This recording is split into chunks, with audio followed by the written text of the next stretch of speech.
सुशांत सिंह राजपूत की मौत पर जल्द खत्म होगा सस्पेंस, हत्या और आत्महत्या की सुलझेगी गुत्थी। एम्स की टीम ने सीबीआई को सौंपी सुशांत की विस्तार रिपोर्ट। सीबीआई की टीम ने रिपोर्ट का किया रिव्यू।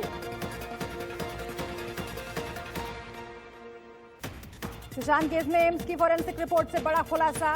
सुशांत की रिपोर्ट में नहीं है जहर की बात, लेकिन हत्या की आशंका से इनकार नहीं। कूपर हॉस्पिटल को सीबीआई और एम्स की टीम से क्लीन चिट नहीं, आगे भी हो सकती है पूछताछ।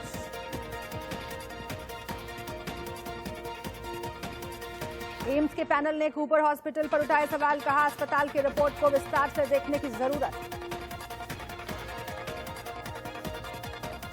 सीबीआई जांच में हो रही देरी से नाराज हैं सुशांत के दोस्त। 2 अक्टूबर से भूख हड़ताल पर बैठेंगे अंकित आचार्य और गणेश। सुशांत के परिवार से सीबीआई करेगी पूछताछ। बहन प्रियंका, मीतू और जीजा ओपी सिंह से भी होंगे सवाल जवाब। ड्रग्स केस में जल्द ही करण जौहर से एनसीबी कर सकती है पूछताछ। ड्रग्स पार्टी को लेकर हो सकते हैं सवाल जवाब। सुशांत केस में जांच की दिशा से खुश नहीं है शेखर सुमन, कहा जिन्हें बताया जा रहा है था संदिग्ध, उनमें से किसी की नहीं हुई गिरफ्तारी।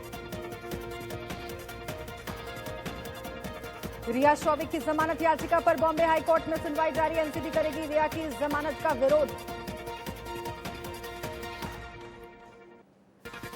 रिया और शौविक को जमानत नहीं देने के लिए एनसीबी ने दिया तर्क, कहा जमानत मिलने से प्रभावित होगी जांच। करण जौहर के साथ 5 बड़े एक्टर्स से भी हो सकती है पूछताछ। जांच के दायरे में 2 फिल्म प्रोड्यूसर्स। अभिनेत्री रकुल प्रीत की याचिका पर दिल्ली हाईकोर्ट में सुनवाई जारी। ड्रग्स केस में खुद से जुड़ी मीडिया रिपोर्टिंग पर रोक की मांग की। एनसीबी के सामने ड्रग्स चैट पर दीपिका ने अजीबोगरीब दलील दी, कहा बॉलीवुड में सिगरेट को ही माल कहते हैं। कंगना के दफ्तर में तोड़फोड़ के मामले में बॉम्बे हाईकोर्ट में सुनवाई जारी। कंगना ने बीएमसी से मांगा 2 करोड़ का मुआवजा। अनुराग कश्यप की गिरफ्तारी की मांग को लेकर अभिनेत्री पायल घोष ने राज्यपाल कोश्यारी से की मुलाकात, न्याय की लगाई गुहार। यौन शोषण मामले में मुंबई पुलिस अनुराग कश्यप को भेजेगी समन। ओशिवारा थाने में अनुराग के खिलाफ केस भी दर्ज। डीसीपी अभिषेक प्रमुख आज पायल घोष के साथ हुए यौन शोषण मामले की करेंगे समीक्षा। अनुराग कश्यप से भी होगी पूछताछ। भारत से तनाव के बीच चीन ने तिब्बत के पठार पर उड़ाया खास अनमैन्ड हेलीकॉप्टर। भारत की सीमा पर होगा तैनात।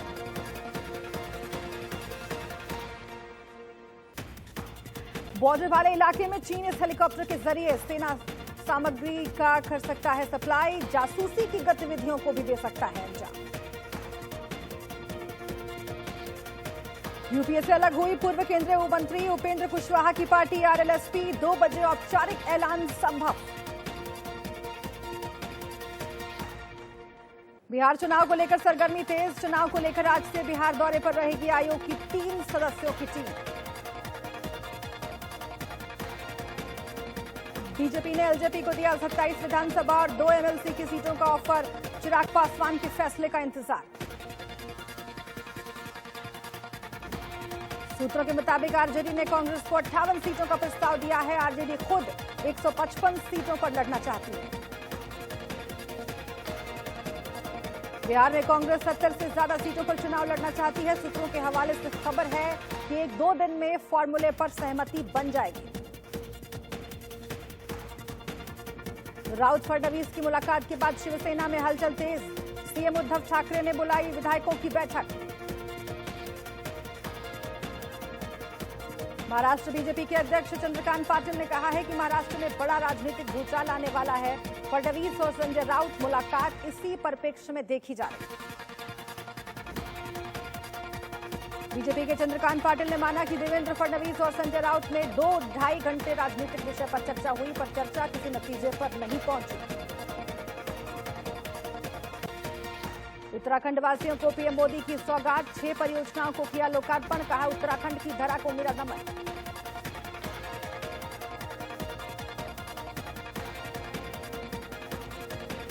ट्रैक्टर जलाने पर पीएम मोदी का विपक्ष पर वार, जिसकी पूजा करता है किसान, विपक्ष ने उसे ही लगा दी आग। हाथरस में गैंगरेप पीड़िता की दिल्ली के सफदरजंग अस्पताल में हुई मौत, 14 सितंबर को हुई थी गैंगरेप की घटना। गैंगरेप पीड़िता की मौत पर अभिनेत्री कंगना रनौत का फूटा गुस्सा, कहा इन रेपिस्ट को पब्लिक के बीच में गोली मारी जाए। हाथरस गैंगरेप पीड़िता की मौत पर प्रियंका गांधी का ट्वीट, लिखा यूपी में हद से ज्यादा बिगड़ चुकी है कानून व्यवस्था। हाथरस गैंगरेप पीड़िता की मौत पर बीएसपी सुप्रीमो मायावती ने जताया दुख, कहा फास्ट ट्रैक कोर्ट में हो मुकदमे की सुनवाई। आज गृह मंत्रालय जारी कर सकता है अनलॉक 5 की गाइडलाइंस, 1 अक्टूबर से खुल सकते हैं सिनेमा हॉल।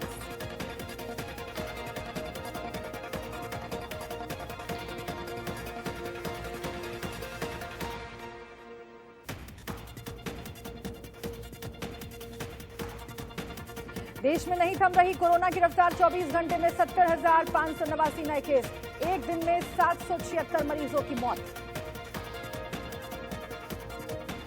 भारत में अब तक कोरोना के कुल 61,45,292 से ज्यादा केस आए सामने, इनमें 9 लाख से ज्यादा एक्टिव केस। दिल्ली में पिछले 24 घंटे में कोरोना के 1,984 नए मरीज मिले हैं और 37 मरीजों की मौत हुई।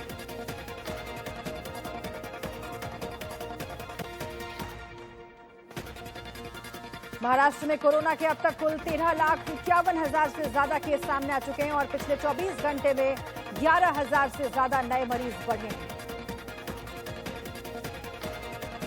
पूर्व केंद्रीय मंत्री उमा भारती को ऋषिकेश एम्स में भर्ती कराया गया, जहां उनका इलाज चल रहा है। पिछले कई दिनों से उनकी तबीयत खराब है। मेरठ में पुलिस ने सड़कों पर बिना मास्क लगाए घूम रहे सैकड़ों लोगों का चालान किया। इसके साथ पुलिस अधिकारियों ने लोगों से मास्क लगाने की अपील भी की। कृषि कानून के खिलाफ पंजाब के सीएम कैप्टन अमरिंदर सिंह धरने पर बैठे। उन्होंने कहा कि केंद्र सरकार को किसानों की परवाह नहीं है, कानून के खिलाफ सुप्रीम कोर्ट जाएंगे। कांग्रेस कार्यकर्ताओं ने केंद्र सरकार के खिलाफ जमकर नारेबाजी की और बैनर पोस्टर लेकर प्रदर्शन किया। पंजाब के फरीदकोट में अकाली दल नेता और पूर्व केंद्रीय मंत्री हरसिमरत कौर ने कांग्रेस पर हमला बोला। उन्होंने कहा कि कांग्रेस और आप ने बिल का विरोध नहीं किया। पंजाब के संगरूर में कांग्रेस के सिद्धू ने किसानों के हक में सभा की और केंद्र पर किसानों के साथ धोखा करने का आरोप लगाया। किसान कानून के विरोध में आज कर्नाटक बंद का ऐलान किया गया। हुबली में बंद का असर दिखा। कृषि कानून पर दिल्ली में कांग्रेस कार्यकर्ताओं ने जमकर प्रदर्शन किया। कार्यकर्ताओं ने राजपथ पर ट्रैक्टर में आग के हवाले उसे कर दिया। ट्रैक्टर जलाने के आरोप में दिल्ली पुलिस ने 5 लोगों को हिरासत में लिया है और उनके खिलाफ मामला दर्ज कर दिया है। कर्नाटक में कृषि कानून के विरोध में जमकर प्रदर्शन हुआ। बैनर लेकर केंद्र सरकार के खिलाफ नारेबाजी की गई। चेन्नई में भी किसान कानून के खिलाफ प्रदर्शन हुआ। डीएमके के नेतृत्व में किसानों ने प्रदर्शन किया।